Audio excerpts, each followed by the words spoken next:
Muy buenas a todos, bienvenidos a un nuevo capítulo de lo que sería una clase de química. En este caso lo que vamos a hacer es la resolución del ejercicio número 2 de termodinámica. En aquel ejercicio se solicitaba lo siguiente, dice la letra, se encienden los gases hidrógeno y oxígeno del cilindro como se ilustra en la figura. En este caso no se había adjuntado figura, pero aún así el ejercicio se podía realizar. Dice, al efectuarse la reacción, el sistema pierde 1150 joules de calor al entorno. ¿Qué quiere decir que el sistema pierde 1150 joules? Cuando hablamos de una pérdida de energía en forma de calor, estamos hablando de que el calor va a ser o va a presentar un signo negativo.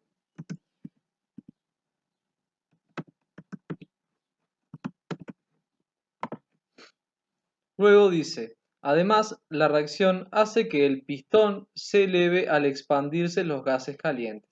Entonces, ¿qué quiere decir? El gas que yo tuve en un principio tenía un volumen muy inferior y en este caso, como hubo una expansión de ese gas, el volumen aumentó, por lo tanto hubo o se realizó un trabajo. El gas en expansión efectúa 480 joules de trabajo sobre el entorno al empujar contra la atmósfera. Entonces, el trabajo, como estamos hablando de un gas en expansión que realiza o efectúa un trabajo sobre el entorno, estamos hablando también de un signo negativo en el trabajo. ¿Por qué? Hay que pensarlo desde el lado energético. Nosotros tenemos un sistema que tiene determinada energía interna inicial. Después su energía interna va a cambiar. Entonces, ¿qué pasó en esa expansión? El gas tuvo que haber ganado energía para poder expandirse. De otra forma, no podría ser posible esto. Entonces, como debe ganar energía, el símbolo va a ser negativo.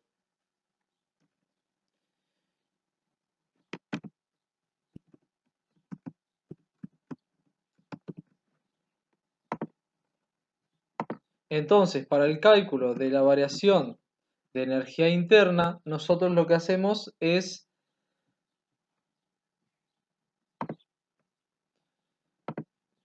como dijimos, la energía interna o variación de energía interna se puede calcular de dos formas distintas. Una es variación de energía interna es igual a la energía interna final menos energía interna inicial. Esta ecuación en este caso no nos sirve. La que sí nos va a servir es la variación de energía interna va a ser igual al calor más el trabajo. Entonces, la variación de energía interna va a ser igual al calor más el trabajo. El calor tiene signo negativo y el trabajo también. Por lo tanto, la variación de energía interna va a ser igual a menos 1150 joules menos 480 joules. Todo esto nos va a dar entonces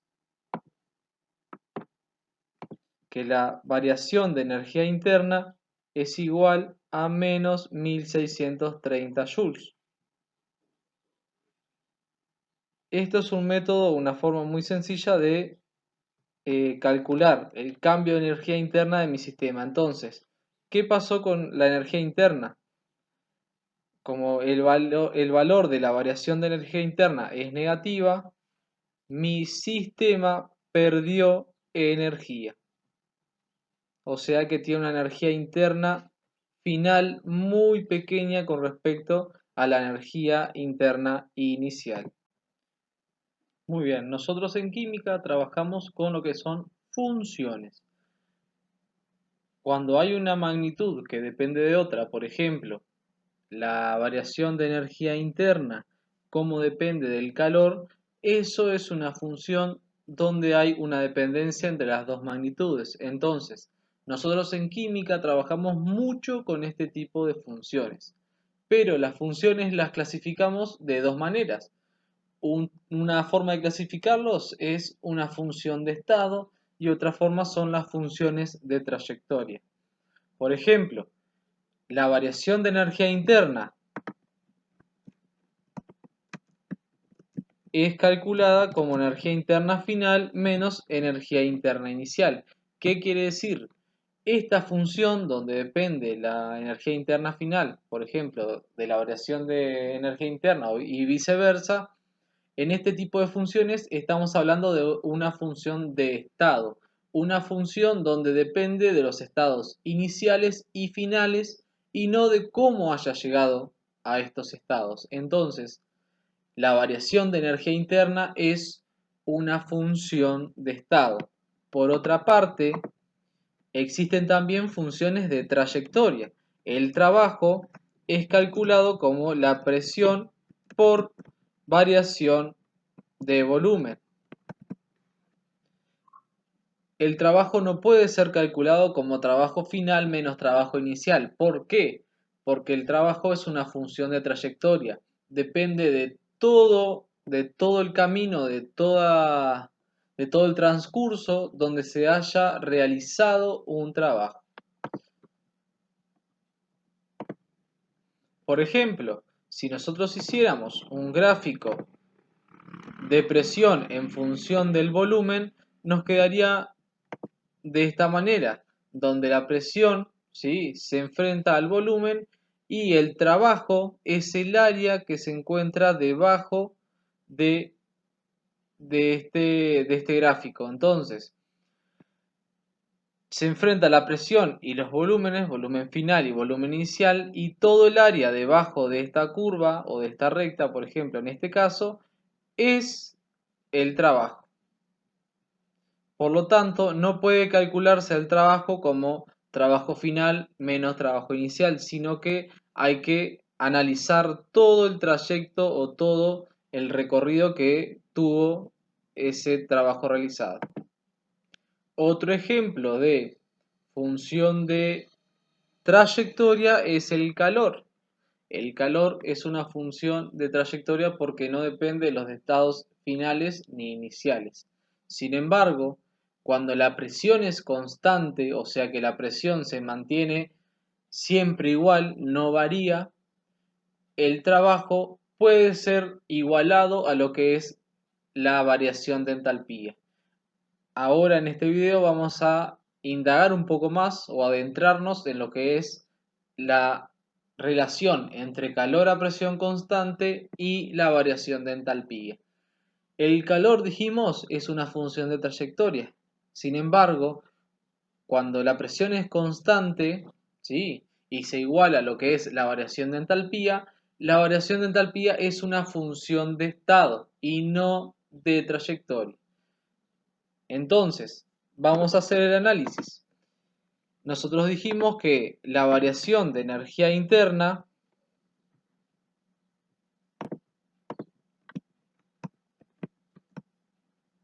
va a ser igual al calor más el trabajo. Hay que desmenuzar de esta ecuación del trabajo, que es igual a la presión por el volumen, que el trabajo es igual a la presión por volumen final menos volumen inicial. Quiero aclarar en este caso que vamos a agregarle un signo negativo a la presión, que sea menos presión por delta V, porque hay que recordar y no olvidarse de que siempre hay una presión atmosférica, una presión de los gases de la atmósfera. Eso es inevitable que ocurra o que esté presente en todos los procesos químicos. Por lo tanto, que haya o que exista una presión atmosférica implica que se le está realizando un trabajo a mi sistema. Por lo tanto, vamos a agregarle un signo negativo a la presión, ¿sí? La presión va a ser negativa por conveniencia en este caso. Lo que vamos a empezar a hacer es a encontrar esta relación entre lo que es la entalpía o variación de entalpía y el calor a presión constante. Para encontrar esta relación vamos a partir de lo que es la variación de energía interna igual al calor más el trabajo. Si nosotros nos fijamos bien, como vimos si utilizamos las ecuaciones anteriores, la energía interna puede ser definida como energía interna final menos energía interna inicial. Eso es igual al calor más el trabajo. A su vez, el trabajo puede ser desmenuzado de alguna forma como menos presión por volumen final menos volumen inicial. Nosotros queremos hallar relación entre variación de entalpía, esta nueva magnitud, y el calor. Para eso tenemos que despejar cómo se busca hallar esta relación entre el calor a presión constante y la variación de entalpía, esta nueva magnitud, que la vamos a introducir en esta primera ley de la termodinámica. Entonces debemos despejar el calor. ¿Cómo lo despejamos? Pasamos, por decirlo de alguna manera, a la presión que está en signo negativo como signo positivo. Queda que el calor va a ser igual a energía interna final menos energía interna inicial más presión por volumen final menos volumen inicial. Final menos volumen inicial. De aquí vamos a hacer una distributiva. Calor es igual entonces, calor es igual a energía interna final menos energía interna inicial más presión por volumen final menos presión por volumen inicial. De esta manera vamos a acoplar de alguna forma los estados finales y los estados iniciales. ¿Cómo va a quedar la ecuación entonces?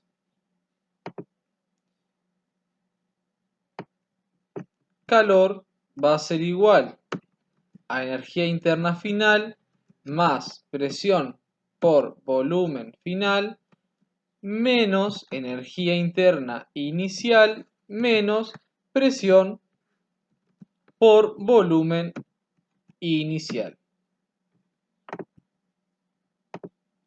Es aquí cuando se puede o se logra de alguna forma introducir este nuevo contenido, este nuevo concepto de lo que es la entalpía.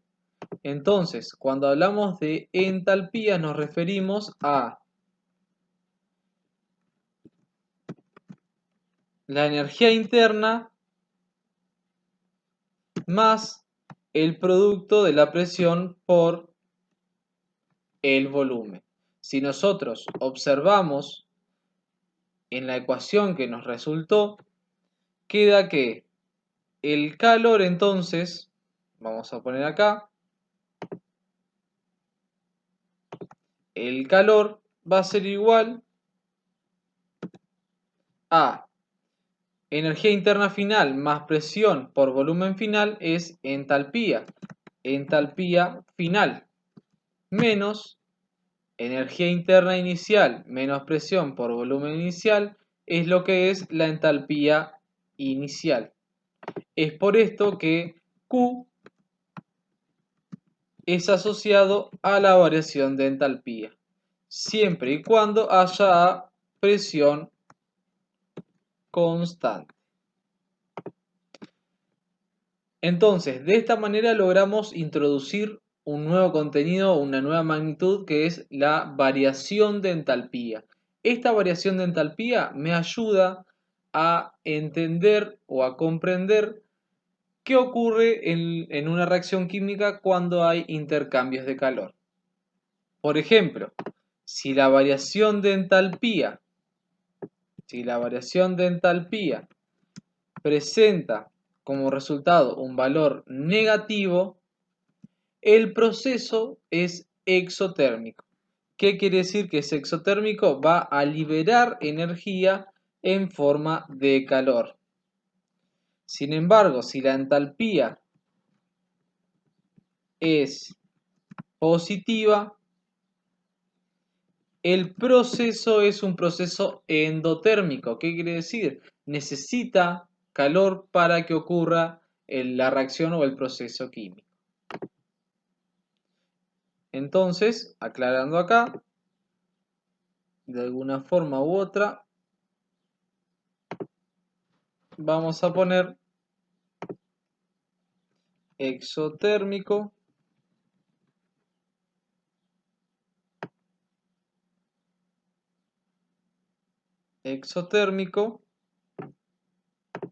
y endotérmico.